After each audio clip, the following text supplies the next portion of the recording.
सबसे पहले मैं राहुल जी आपके पास आना चाहूंगा, क्योंकि मुद्दा बड़ा खास है। वर्तमान में आप देखें कि सदन और सांसद, जहां सदन के अंदर जो सांसद हैं उन्हें आम जन लोगों के मुद्दे उठाने चाहिए, बात करने चाहिए, और ऐसा भी नहीं है कि देश के अंदर मुद्दे नहीं है।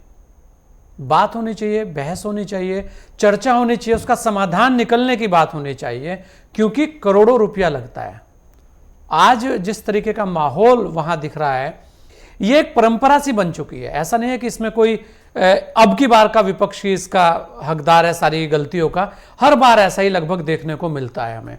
तो ऐसे में हमें कैसे पता लगेगा कि जो सांसद है हमारा, जिसे हमने वोट दिया है, वो सदन के अंदर किस प्रकार अपने क्षेत्र के मुद्दों को रख सकता है? क्या वास्तव में धरातल पर उस क्षेत्र की उसे जानकारी है या नहीं है, या वहां के जो धरातल के मुद्दे हैं उसे पता है या नहीं पता है? कैसे हम जान पाएंगे? पूरे 5 वर्षों के कार्यकाल में मुश्किल से अगर सांसदों के हिस्से में आए सवालों को आप देखें तो आपको यह अंदाजा लग जाएगा कि हालात क्या चल रहे हैं और किस तरफ ये जो परंपरा है वो जा रही है। ये बहुत बड़ा एक सवाल है कि आखिर हम अपने सांसद को कैसे चेक करें कि वास्तव में वो हमारी बातों को रख भी पा रहा है नहीं रख पा रहा है। ये बहुत बड़ा सवाल है। कैसे आप देखते हैं राहुल जी, और क्या कहना चाहेंगे आप?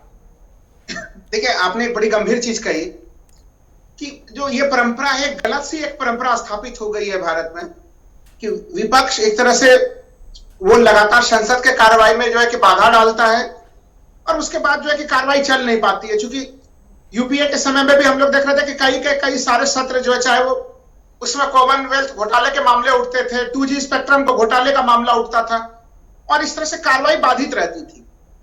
और ये फिर अभी भी हम लोग देख रहे थे कि हम लोगों को ध्यान में रखना चाहिए कि संसद का जो वर्तमान सत्र चल रहा है वो कोरोना जैसे महामारी के बाद चल रहा है। हमारा शीतकालीन सत्र कोरोना के कारण नहीं चल पाया था। तो सर्व जन के जो मुद्दे हैं वो मुद्दे कैसे उठेंगे? हमारा लोकतंत्र तो संसदीय लोकतंत्र है। संसदीय लोकतंत्र का आशय होता है विमर्श, और विमर्श का मुख्य केंद्र क्या होता है? लोकतंत्र का मंदिर संसद।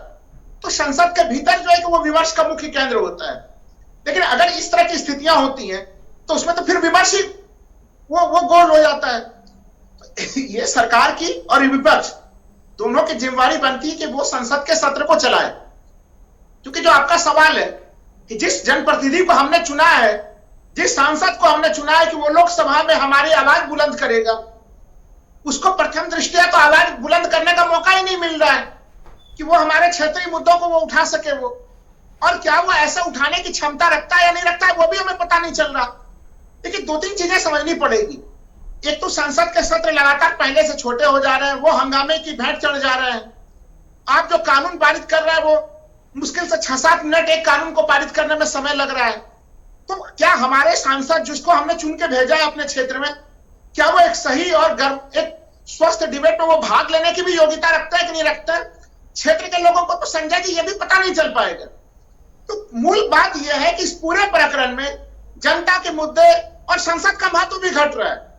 आप ये सोच के देखिए कि अगर संसद अपना कार्य नहीं करेगा, सांसद अपने जनता, जहां के जनप्रतिनिधि है, वो अपने मुद्दे नहीं उठाएंगे तो फिर उनका क्या महत्व बचेगा? ये गंभीर विमर्श है। सबों को, सत्ता पक्ष को चाहिए कि वो फ्लोर मैनेजमेंट करे, विपक्ष से जो एक तरह से सही सामंजस्य स्थापित करे, और विपक्ष को भी संसद को चलाने के लिए प्रोत्साहित होना चाहिए। पुरानी परंपराओं से बढ़ के हम लोगों को नई परंपराओं को स्थापित करना चाहिए, जिससे हम युवा पीढ़ी को नया संदेश दे सकें, लोकतंत्र को मजबूत कर सकें। नहीं राहुल जी, आप ये देखिए, राहुल भाई एक सवाल आप ही से ले रहा हूं क्योंकि बड़ा महत्वपूर्ण है। एक तरफ तो संयुक्त विपक्ष की बात हो रही है और बहुत ही तेजी से संयुक्त विपक्ष के लिए अलग अलग नेता सक्रिय हैं, ये आपके सामने भी है। लेकिन यही संयुक्त विपक्ष ने कभी यह कोशिश नहीं की कि चलिए संयुक्त रूप से हम ये कहते हैं सदन चलना चाहिए और सदन के अंदर हम बहस करेंगे और सरकार को घेरने की कोशिश करेंगे, क्योंकि मुद्दे बहुत हैं। सबसे महत्वपूर्ण चीज में 2-3 चीजों को हम लोग को सोचना पड़ेगा। क्योंकि मैंने बोला कि सदन की जो जिम्मेवारी है, जो आपने सही कहा, एक तो संयुक्त विपक्ष की भी जिम्मेवारी है कि संयुक्त ढंग से वो प्रयास करे कि सदन के सत्र चले। दूसरी जिम्मेवारी सरकार की है। देखिए, सरकार किस भाव में है? सरकार इस भाव में कि लोकसभा और राज्यसभा में उसके पास पर्याप्त मात्रा में संख्या है। इसके पिछले सब सत्र में अगर कांग्रेस विरोध करती थी तो उस विरोध को दरकिनार सरकार कर देती थी और फिर भी सत्र आगे चल ही जाता था, क्योंकि विपक्ष एकजुट नहीं था। अब विपक्ष एकजुट हो गया, तो अब सरकार को भी उस भाव से हटना पड़ेगा, विपक्ष को भी उस भाव में आना पड़ेगा। आप अंततः जनता के द्वारा निर्वाचित है और जनता के मुद्दे उठाए जाना आपका धर्म है।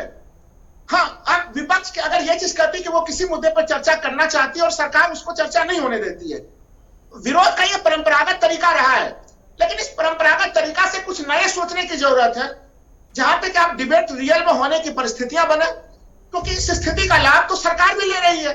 जिन मुद्दों में विपक्ष उनको घेरती, उन स्थितियों से बचने का उन्हें मौका भी मिल जा रहा है उन्हें।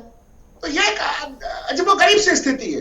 बिल्कुल, बहुत सारे सवाल राहुल जी यहाँ खड़े हो रहे हैं और इसका समाधान कैसे निकले। चलिए अनुज जी हमारे साथ हैं, अनुज आत्रेय जी बहुत सारी चीजें स्पष्ट बोलते हैं और बहुत